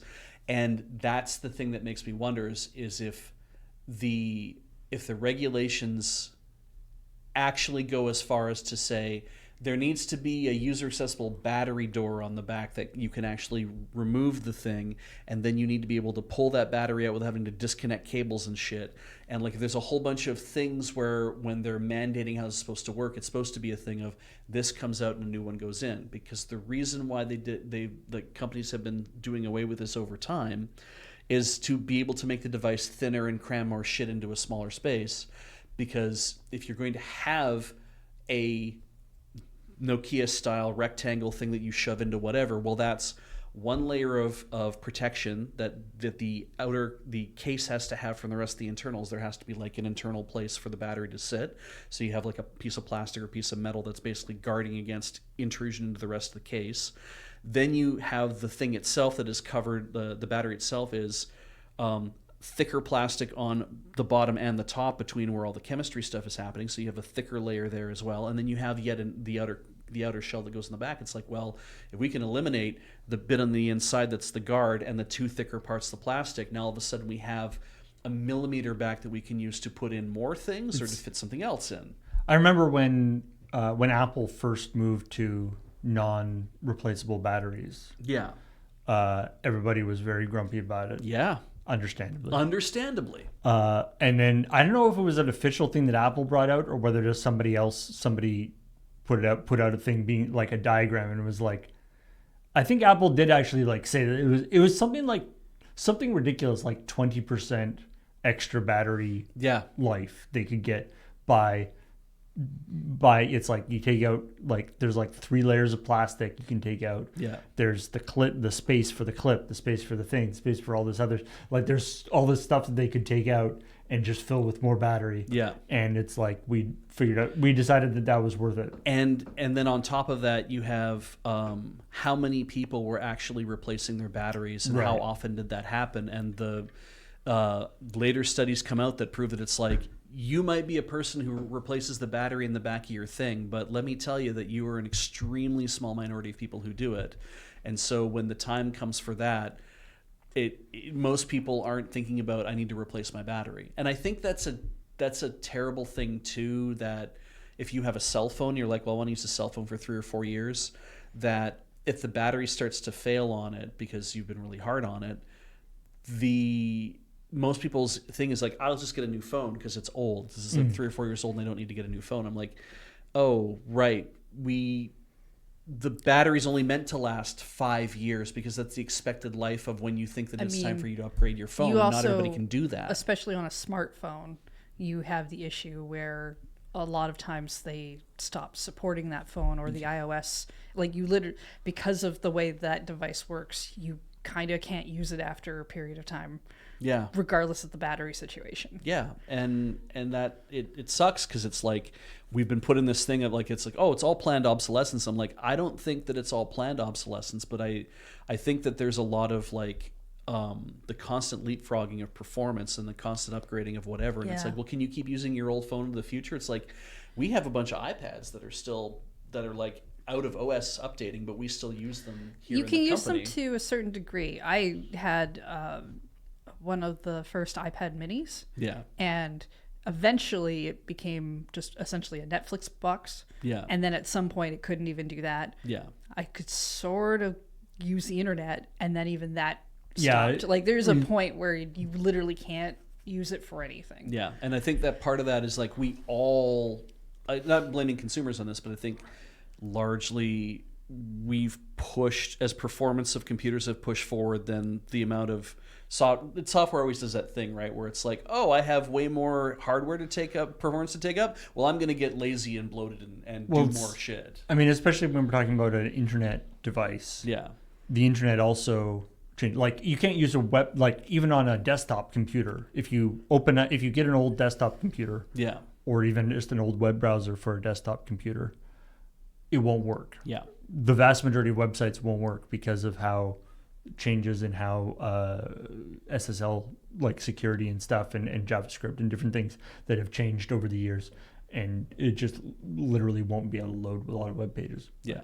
I used to have for many years after I stopped using it as a phone, I had one of my old iPhones just running a clock app. Yeah. I just had it like on my Yeah.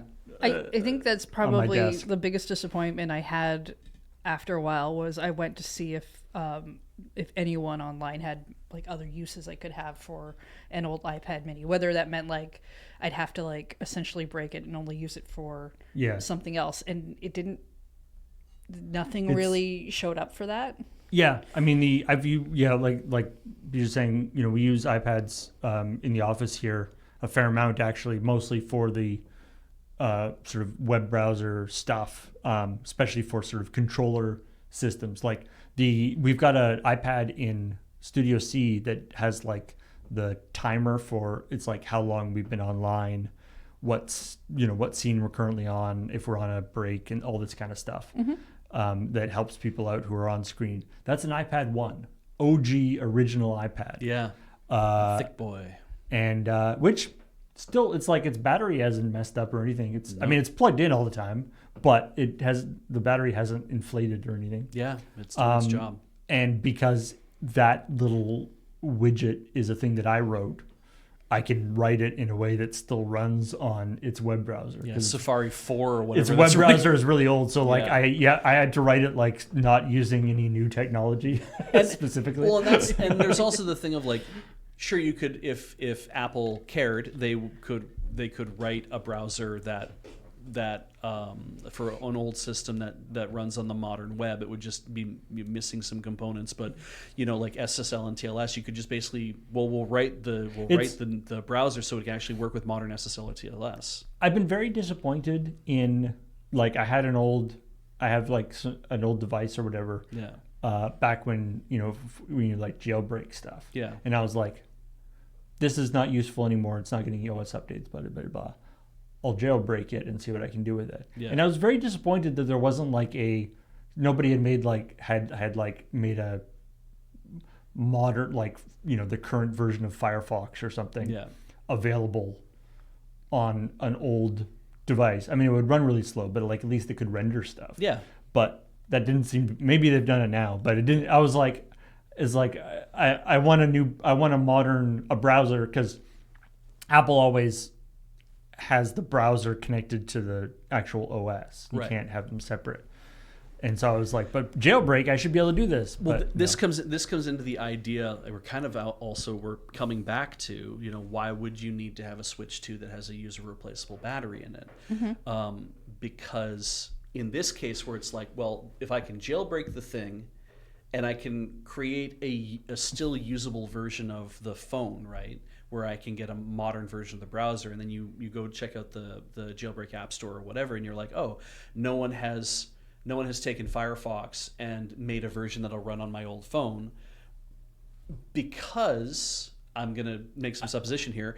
The audience is so small, and the itch is such a tiny itch to scratch that it's like it would only be a passion project from maybe the one or two people who want to do that. And it's like the intersection of a person who knows how to make a modern browser work on an old operating system on a phone that you have to jailbreak to log into, and it's like, who is going to be doing that? And it's like, it's only for the person who wants that for themselves. It doesn't have the mass market appeal of, say, running Windows CE on a Dreamcast. It's all about, it's like, what's your passion project? But I mean, you're all it takes is like one person who really wants that to happen and knows what they're doing. Yeah, and it's like, you, in this case, it's not that you want Windows CE to run on that. You wanted a modern browser to run on an old iPhone, and it's like, right, so it's all about where your relative audiences are, and of course the answer to that is, why don't you do it yourself? But I don't know how to do it. But also, it would be a lot easier to do that kind of thing if these devices were more open to consumers being able to play with them a lot more and to do more things with them. And part of that is keeping the device around longer. So having a Nintendo Switch 2 that's like you can get a battery for it yourself and put it in there to do that. It's like, oh, that's a way of smoothing out the eventual crash, like where it's like this thing will fall off the edge of the earth. It's like, well, it actually can't, because if you can always be able to get a Nintendo Switch 2 battery, even from like just drop ship from China or whatever, but it's like if you can find those batteries and you can replace them, it's a lot easier for people to work on. It's like, oh, that keeps more of these systems alive and in the marketplace for a longer period of time for people who want to have them be handheld units. Frankly, if my Switch 2 ran without a battery, I would never know, because... Well, you might not, but I would. I know you would, but it's like if the Switch 2 we have in our house didn't run with a battery, it's like I don't ever take it out to do anything handheld with it. So I'm the same, but the Joy-Cons I care about. yeah, exactly. You would notice for the controller that you're using that's if your true. your battery started to have like real weird wear and tear to it. Yeah, and if I found out that I'm like, I have this controller and I want to be able to put a new battery in it and I can't do that, did you just junk, like everything's glued shut, and I'm like, the controller's junk now, and that would suck, because it'd be like, I have this controller, I now got to go buy a whole new controller just because the battery's bad. And like that's generally the thing I'm looking for is like, I know a device might not get supported eventually, but like the usability of it past that, as opposed to just having to outright recycle it. Like, I know recycling is great, and I'm glad we can recycle like iPads and things to whatever degree that they make them, but sometimes when you have this device, you're just like, well, but could I use it for something else? Like the fact that you can at least use it for a clock is something. I got clearly you're not gonna want like 7 different clocks necessarily after some time, but I had to I updated my iPad. Like I got a new iPad a couple months ago. And you know, I've been using my old iPad for quite a long time, and it was like fine, but you know, it could still browse the internet, but it was pretty slow loading stuff, and the battery wasn't great, and blah blah blah. So I was like, I'll get this, and it had Apple has the like, hey, you can trade in. You give us your the serial number, and we'll tell you how much you can trade it in for. And that's when you type in the serial number, and it's like, your trade-in value is, we won't charge you to recycle it. Yeah. And it's like, I was using that, like, like, sure, it's not great, but like somebody could get some use out of it. Absolutely. Anyway. I actually want to just, before I move on to the next thing though, like mentioning in terms of like, I think the EU is doing the right thing here, and I think that a lot of times with consumer regulation, I think sometimes they miss the mark, because you'll see stuff that's published and where I'm like, I don't think that's really what people want it to work in that way. But I think when it comes to like hardware things and right of repair and all that, I'm like, the right of repair, the fact that we say that out loud, it's such a weird thing that it's like, oh, the right of repair, and it's like, is that a right? And I'm like, I kind of feel like it actually should be a right of people to be like, if you have a thing and you own a thing, you should be allowed to repair the thing. And and I think that easing that in the marketplace for everybody is important. I think the thing about mandating USB-C as the thing that has to access consumer electronics, I'm like, that's the only person that's going to be really hard for is Apple, because of all the Lightning stuff they've had to replace, but they're doing that, and B, anybody who makes a product that still has a USB micro B on it for some fucking reason. But hey, I like that exists, and I like that more of these things are coming out to say, let's do what we can to push back at companies who are like, no, we want to sell you a completely sealed, glued together black box that has that you can't do anything with, and we don't want you to touch. We don't want to do anything. We just want you to buy a new one and buy a new one and buy a new one every time the thing fails. Yeah, people hate that shit. That's the problem, because like, you could repair your clothes. Yeah. Do you know how? No. But that's like on you at that point, right? Yeah, I shouldn't have to learn. Your how clothing to isn't like, now it is like, the zipper on my coat is busted. The zipper on your coat is busted, and they've designed your zipper in such a way that you literally can't put in a new one. Yeah. It's just you having to learn some stuff. Yeah. Or finding someone who has the knowledge for you, who has to do a thing. But when you are sold a product that is like, we have machined in all of the pieces that nobody can even open the darn thing. Yeah. Or when it goes together, Right, it goes like- together in a very, like, if you Or- try to separate, it's destructive. The whole John Tractor bullshit John Deere tractors, we've locked you out of the thing so you literally can't repair it, Yeah. Yeah. even if you have the knowledge or the parts. Yeah. Of course, Like- with Like the right to repair is, in a sense, it might not be like a right in the sense of like, oh, should we have the right to repair our stuff, so much as we should have the right to not be locked out of repairing our stuff. the problem, of course, the problem that we run into is that the right to repair is great, yes, but that's not the battle we're fighting. No. The battle we're fighting is, it's like you should be able to repair any things that you own. Yes.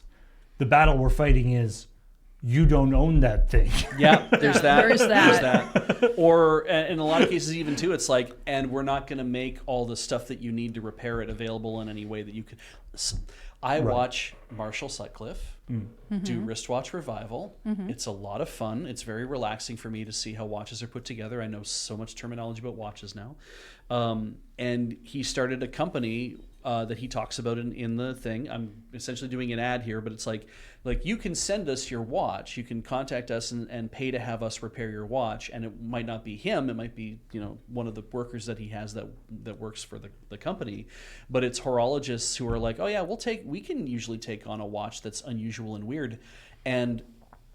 And that's because if you have a watch that's made even by like Rolex or Omega, and you go to them and you're like, hey, will you repair my watch for me? Rolex or Omega might be like, that watch is too old, it's too niche, it's too whatever. We're not going to do the repairs on that thing. It's like, but you're Rolex. Like, you've been around for decades. You make high-end stuff. I know it's going to be expensive. It's like, yeah, but we don't want to do it. We don't want to involve ourselves with whatever the thing is that you have. Or your thing is so damaged that we don't even want to touch it because obviously it's extremely damaged. Whereas Marshall's like, yeah, we could do it. Like, well, it's going to cost you, obviously, and we can take the thing on. I'm like, that's what mechanics do, right? They're just like, I want us to fix the thing. And I mean, there's lots of companies that do that with phones and other stuff too, Yeah. right? I mean, All it is sorts of third repairable, parties. just not easy. Yeah, and a company might be like, Apple might be like, we'll just give you a new one because for us, that's the way our thing is going to work. We'll give you a refurb one that we had time to work on. We're not going to fix your specific unit. But if you want your specific unit because it's engraved on the back and it has like some nice message from whomever, and Apple's like, we'll just replace it. And it's like, that's not what I want. I want this one because it's the one that's been with me forever. It's mine. It's the thing that's become a part of my life. And so then a third-party person will be like, yeah, I will repair this for you. And very different motivations. But yeah, anyway. Anything I've else? gone on till like 3 o'clock on this.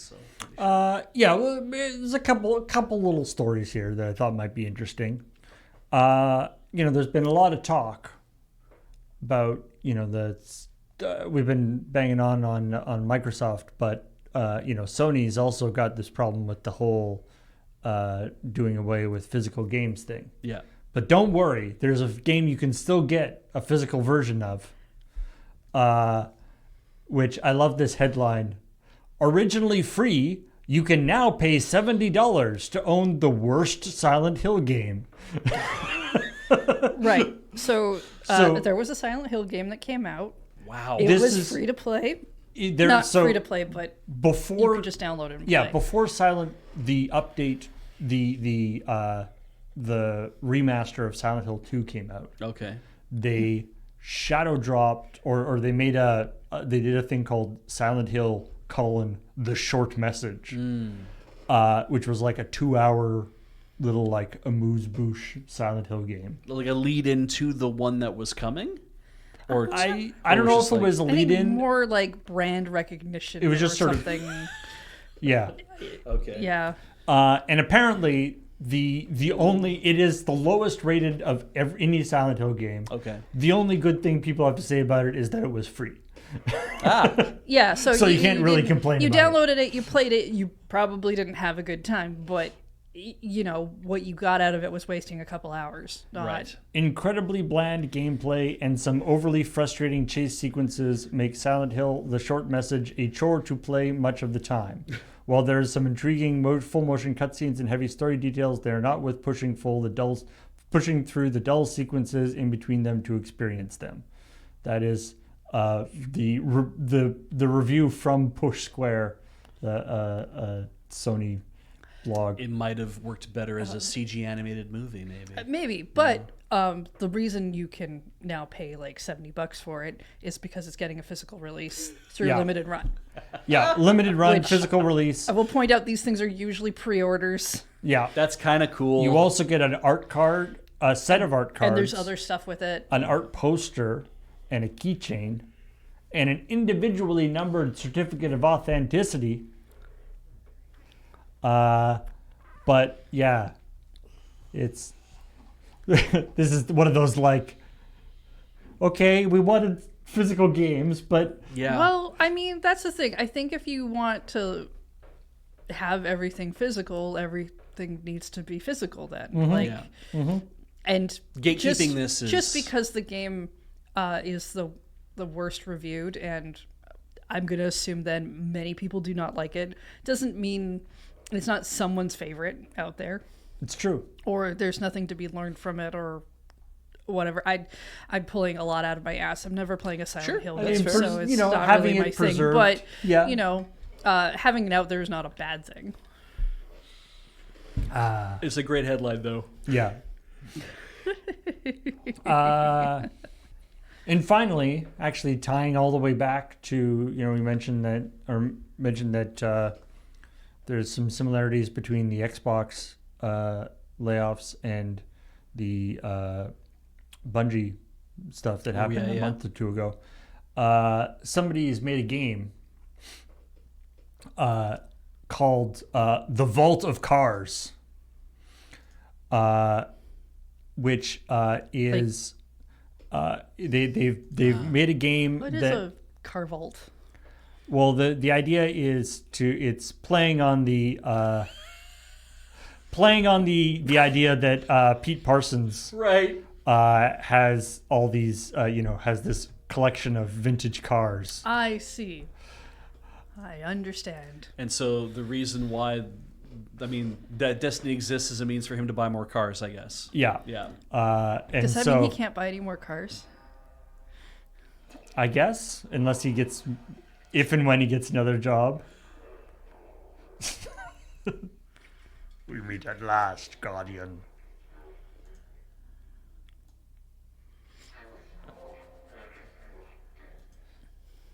You can play this in the browser.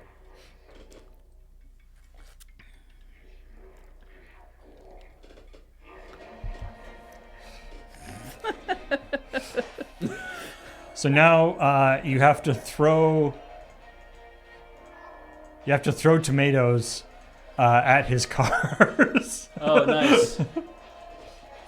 See, we don't need Flash. No.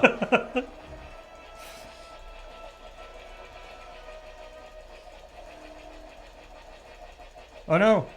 You're letting some cars get through. There are a lot of cars, let's be honest. There's so many Well, cars. that's what I've heard. Oh no, he's immune to damage. I'm assuming this references some of the Final Shape boss fights. It has full raid mechanics as well and actually gets really hard. Thank you, Foxmar. Jesus. I beat this, but it took forever and my hand hurt. Yeah? Yeah, I'm not going to beat this, I don't think. I'm not doing very Oh well. my god. Oh no, the cars are getting past. There's like 3 of the same car. Well, I mean, Is that a Volkswagen thing? you know how it works, right? This is like One to Voltoglass. one to own, one to trade, one to share, That's true, yeah. or however that meme works. I gotta get like an auto clicker or something. Oh no, I switched. No, I keep switching out of the browser. Help. You're your own worst No! enemy.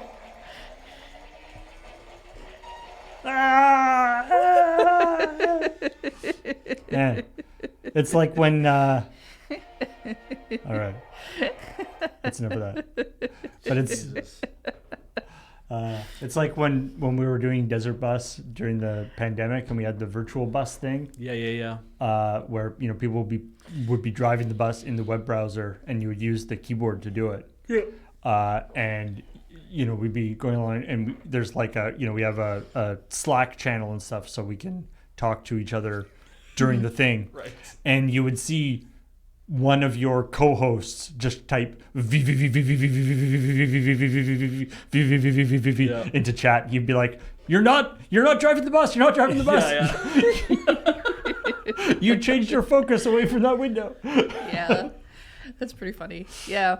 God, that would have been. I have definitely lost a couple of games by accidentally clicking outside of Windows. Yeah. Anyway, that's all the news that we want to talk about. We spent a bunch of time talking about some various tricky things in the industry, but hopefully things will continue on and we'll get to talk about some better, more entertaining things next When do week. we get these pillow yachts that Beach was talking about? Oh yeah, butt pillow yachts. Yeah. They're never going to stop making video games, so that's fine unless they get outlawed. But That's true. we didn't see But that come up. then only outlaws will have video games. Oh, good. Actually, speaking of pillows, I did want to mention that Pokemon is doing a special Champion of Champions thing. Oh, cool. That's the pet line, or is this a different thing?